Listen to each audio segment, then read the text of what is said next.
So I'm about to talk about police misbehavior again. But I'm actually very calm. I'm actually very calm because I'm trying to wrap my head around some things. Okay, so there's this video very dark man made on Olatunji. I won't be talking about the video anyways, but it's about police and killing people and stuff. So you can go and find the video and watch it. It's online. Also, one thing I want to say before he started making the video, he was pleading with the PRO of police. That the man is complaining that he's always like disrespecting him and stuff. So funny thing is respect is actually something that is earned. You don't actually force people to respect you, or you don't command respect based on position. But it's actually funny in Nigeria that when you're having discussions on national issues in both national issue, not like Nigeria is a nation though. You see, it's supposed to be adults talking. Because in a balanced society, someone as young as 25, 28, 30 years, 32 years actually have the chance to be the governor, leading millions of people that are older than him. But in Nigeria, yeah, they will tell you, even my last son is even older than you. So in Nigeria, yeah, you see people when it comes to national issue, they want to be bringing their age into it and demanding for respect that they didn't earn. It's actually funny. I don't really know where they're getting all these things from. Because if you do well, if you do what you're supposed to do, nobody should even be having a discussion about disrespect and insult and respect.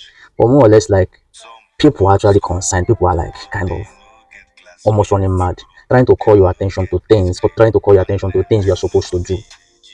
But then somehow it's being seen as disrespectful and insulting and stuff like that. But it's fine. So I keep saying when I'm talking about police, I'm going to be directing my video not to the police people that are misbehaving, but rather to their relatives. I was having a discussion with one man last month or so. So the man rightly said something that actually caught my attention. The man said, if somebody is a criminal and they are married, say that the wife of that person that is a criminal is actually aware that the person is a criminal, and one word or other is aiding the person in his criminality, no matter how innocent the person appears to be. So that's why whenever I'm talking about police misbehavior, I'm actually talking about the fact that they have relatives, like they are people's husbands, they have children, they have wives, like brothers, sisters, and stuff.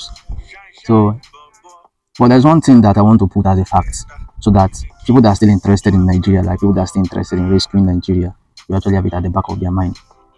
Normally, there's supposed to be division of labor in terms of you have executive arm, you have legislative arm, you have a judiciary arm and stuff. But one thing is this: the Nigerian police actually do the work of all these three parts. Like they do it the same time. What do I mean the same time? Police can actually catch you, and let's assume they catch you one thing later or another, and then you died in their custody. And when maybe let's say your people, your relatives, like kind of trying to like get into what happened. Right there instantly, they're going to frame you up and say something you didn't do. And then as they're saying that you did that, they are going to interpret that to be a crime. And in interpreting that to be a crime, they are likely trying to say this is why they killed you. So in essence, they actually interpreted the law, doing the work of the judiciary. They manufacture the crime for you, that kind of creating law that this is a crime. That's doing the work of the legislature, and then carrying the work of the executive in terms of sentencing you to death and killing you. Normally, sometimes when I was watching the video of there's this video where it's Chiji, okay, there's this lady that is talking about her brother that was carried to Opozo SARS in Anambra. They have not seen him up to today, like for how many years now. So the lady said something. The lady was saying, like, even if my brother is an enemy, is the worst of the terrorists, like you didn't charge him to court. You didn't even like charge him to court. Normally the job of the police is to apprehend, like catch a criminal or something, maybe stop a criminal and stuff. So as long as there is no engagement, like maybe you are trying to stop a robbery and then the robbers open fire on you, you are shooting them and like they die in that particular process. If you actually arrest someone, you are bringing them to your custody in cell. The person should actually not die in your custody for whatsoever reason. You get, but then this is Nigeria as far as said. So I am very calm because there are some things I'm trying to wrap my head around. Why I'm calm, not because I don't know, but I'm just trying to find a way to say these things so that people can actually make sense out of it. One of it is this: why is it really difficult? Why is it really difficult for okay? Let me just say, why is it really difficult for police people in particular? I'm going to put something on my screen right now. Why is it difficult for police people to actually do something the way it's supposed to be done? Because if they're always making this a norm, that means in essence, another thing you have to have in the back of your mind is that Nigerian police is above the law, because maybe it's either they are above the law or there is no law that is to hold them.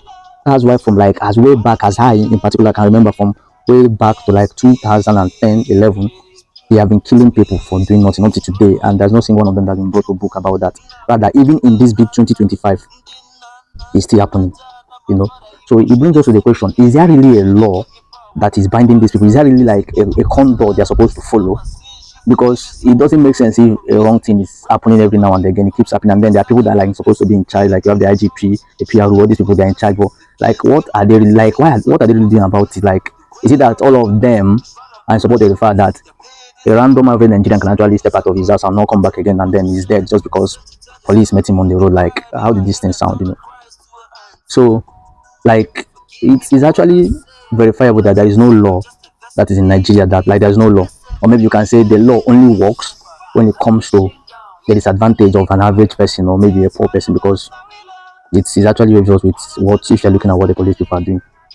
So judging by the fact that this is what they are doing, there's no law holding them. So how am I supposed to act with the knowledge of the fact that if I'm trying to be a law-abiding citizen in a country that has no law, let me say police is actually stopping me on the road to arrest me, and then I try to like kind of kill in, they carry me to to their station, and then I kind of die. Like in that process, what happens? Nothing, right? So what is actually supposed to be the reaction of an average Nigerian with this information?